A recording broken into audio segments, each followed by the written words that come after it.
Hi there, I'm Lindsay Schopfer. I write fantasy and sci-fi adventures. I'm here to tell you why my books should be at the top of your to-be-read pile.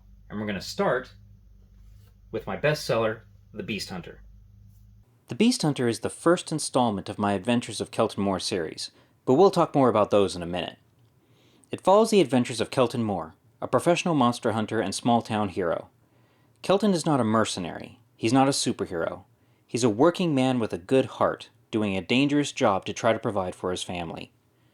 In The Beast Hunter, Kelton is recruited to join a campaign of some of his world's best hunters to try and stop one of the largest infestations of monsters a nearby country has ever seen. If they're not successful, it doesn't just mean that the farmers won't bring in their crops, but that the unrest in the capital city may lead to an all-out revolution. The world of Kelton Moore is similar to our own in a lot of ways. The technology level is roughly 1860s to 1870s, and the settings are often based on either the Old West of North America or Central and Eastern Europe. Part of what sets his world apart from ours are all of the fanciful creatures and subtle magic. I like to describe the magic of Kelton's world as being more like Tolkien's Lord of the Rings, rather than Dungeons and Dragons. Think more subtle influences on the world, and less fireballs. All of the monsters in my stories are original creations. I get inspired by everything from classic RPGs I played when I was a kid to Lovecraftian abominations. One aspect of my world building that I really have fun with are Kelton's weapons. Because he faces a variety of monsters, he has to have a variety of ammunition types to deal with them. Exploding rounds, acid rounds, magnetic rounds. They all serve different purposes and were a lot of fun to create. Another aspect of Kelton's adventures that I really love are the characters. I really try to write characters that are believable, empathetic, and interesting. I like to think that I take relatable people and put them in unrelatable situations. If my reviews are anything to go by, it seems like my fans agree that my characters are one of the strongest elements of my writing. There are 4 books so far in the Kelton Moore series of adventures. The second one, Into the North, won an International Book Award for Fantasy, so that's pretty cool.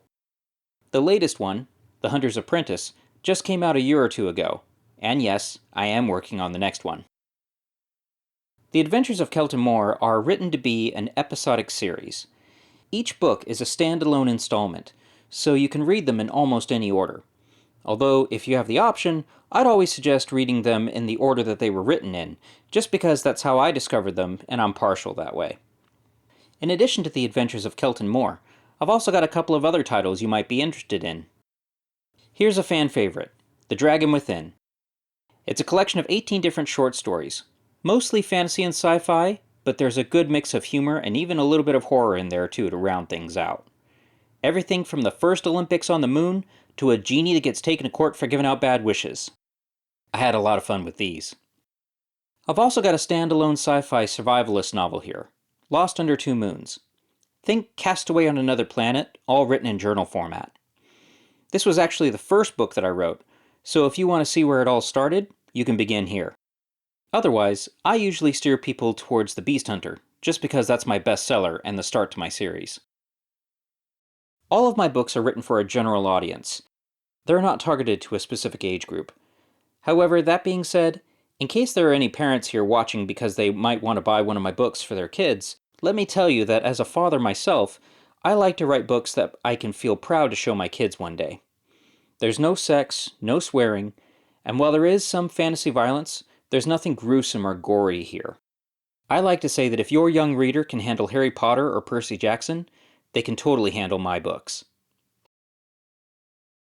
If you have any questions about any of my books, or if you just want to talk about my books, please feel free to leave a comment down below. Until I see you again, either in person or online, I'll just say, see you later. Bye.